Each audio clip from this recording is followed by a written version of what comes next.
every single morning, millions of people sit down and eat a slice of bread, completely unaware of what is happening inside their body the moment they swallow it.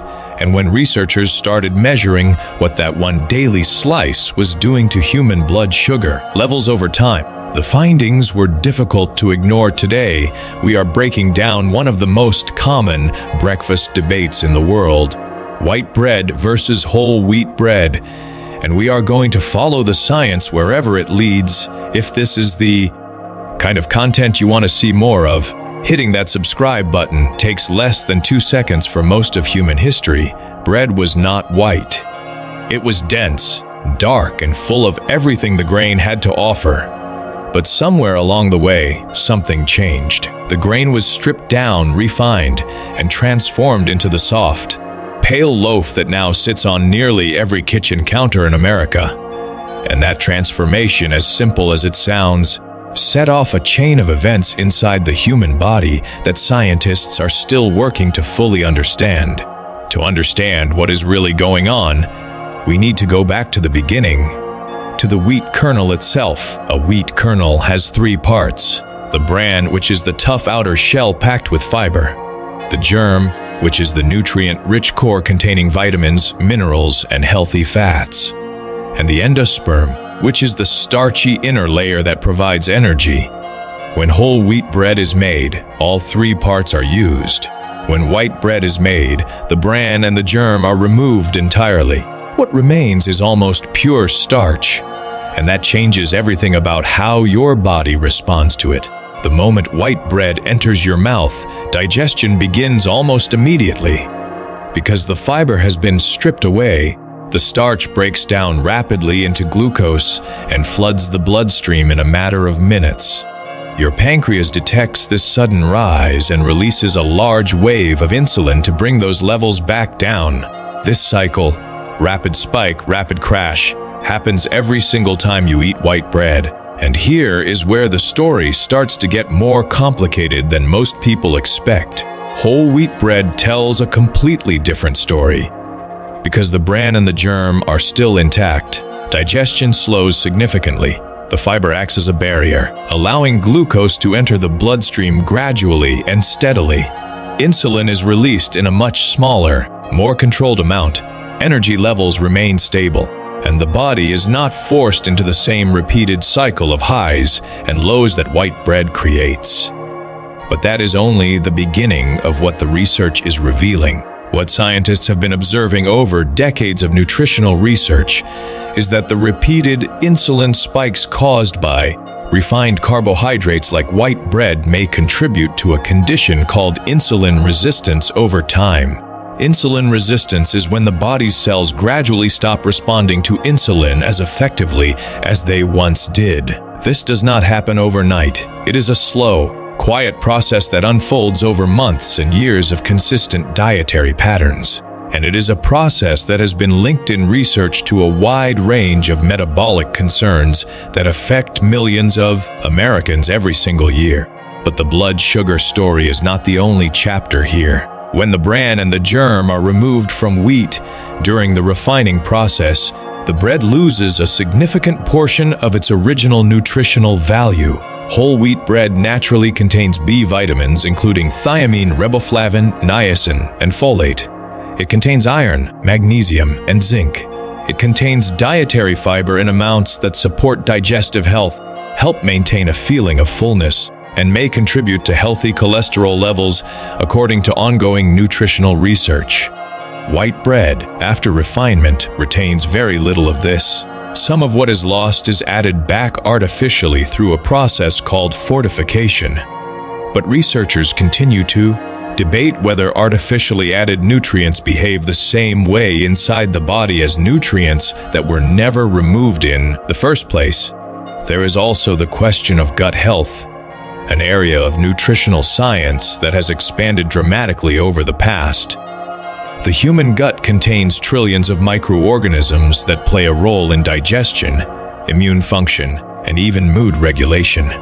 Research suggests that dietary fiber, the kind found in whole wheat bread, serves as a fuel source for beneficial gut bacteria.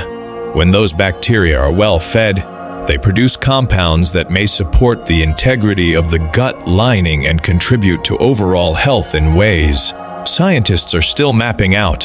White bread, with its dramatically lower fiber content, provides significantly less of this kind of support.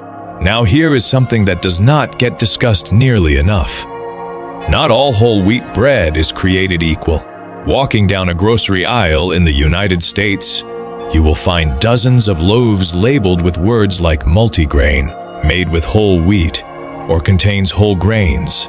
These labels are not always what they appear to be. The only label that guarantees the full grain is present is one that lists whole wheat flour or 100% whole wheat as the very first ingredient.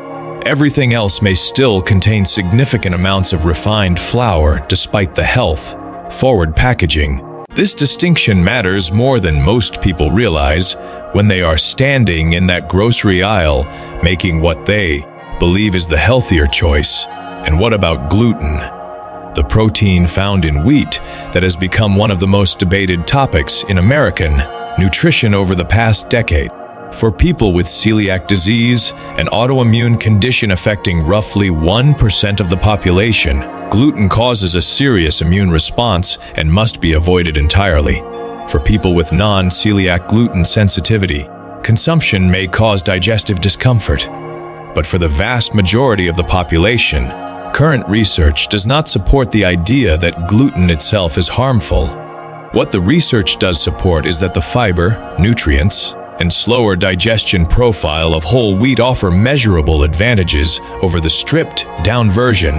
Regardless of the gluten conversation, there is one more layer to this story that rarely makes it into mainstream conversations about bread, and it has to do with how these two types of bread affect appetite and how much a person eats throughout the rest of the day. Studies examining satiety, the feeling of fullness and satisfaction after eating, have consistently found that the higher fiber content of whole wheat bread leads to a stronger and longer lasting sense of fullness compared to white bread. This means that people who start their morning with whole wheat bread tend to consume fewer total calories over the course of the day, not because they are consciously restricting themselves, but because their body is simply not sending the same hunger signals as aggressively. White bread, because of its rapid digestion and the insulin crash that follows, tends to trigger hunger again relatively quickly after eating. And that cycle, eat, spike, crash, hunger, eat again, is something that researchers studying long-term dietary patterns have identified as a significant contributor to overall caloric intake in the American diet. The bread itself may seem like a small detail, but when that detail is repeated twice a day, every day, for years, the cumulative effect is anything but small. Now let us look at this from a different angle, one that does not get enough attention in conversations about food and health. The economics of bread tell a story of their own. Whole wheat bread consistently costs more than white bread at the retail level across the United States. The average price difference sits somewhere between 30 and 60 cents per loaf, depending on the region and the retailer. That gap may seem small in isolation, but when you consider the broader picture, it begins to look very different. The United States is one of the largest wheat producers in the world, yet the majority of wheat grown domestically is refined before it reaches the consumer. Countries like Australia, Canada, and several nations across Europe have seen a significant shift in recent decades toward whole grain consumption at the population level, and researchers tracking those populations have noted differences in certain metabolic health indicators that economists and public health officials now study closely. From a purely financial standpoint, the question worth asking is not just what does this loaf cost today, but what does the long-term dietary pattern cost? Research published by institutions studying preventive health economics in the United States has suggested that diets higher in refined carbohydrates are associated with greater long-term healthcare utilization.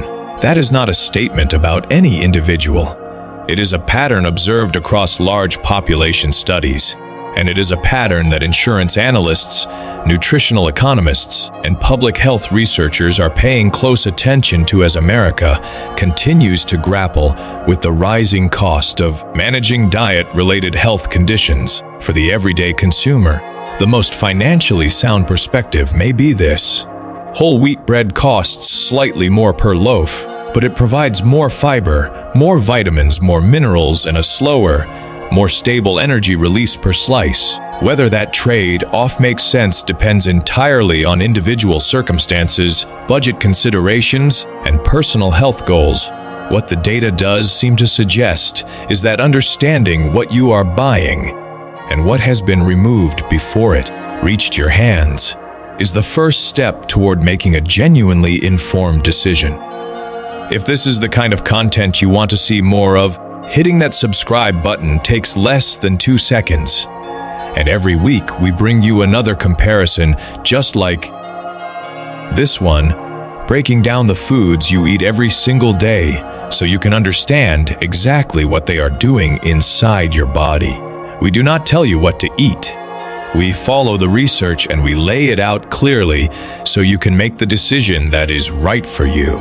The next video is already on its way, and you do not want to miss it.